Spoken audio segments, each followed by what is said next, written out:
खबर शामिल कयूं पिया ताजपुर खां।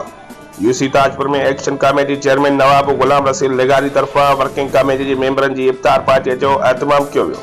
जंहिंमें कमेटी मेंबरनि ऐं ॿियनि शिरकत कई। अहिड़े मौक़े ते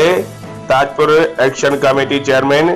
नवाब गुलाम रसूल लेगारी ऐं जनरल सेक्रेटरी नवाब नौमी लेगारी पंहिंजे सथ सां गॾु इफ्तार खां पोइ फ़क़ीर नवाब वली मोहम्मद लेगारी सूफ़ी अलकादरी जी दरगाह ते इंसान ज़ात जे लाइ दुआ पढ़ी, जिते साहिबनि जे कुझु सवालनि जा जवाब ॾींदे नवाब गुलाम रसूल नवाब वली मोहम्मद अदा असगर ऐं ॿियनि ॻाल्हाईंदे ॿुधायो त फ़क़ीर नवाब वली मोहम्मद सूफ़ी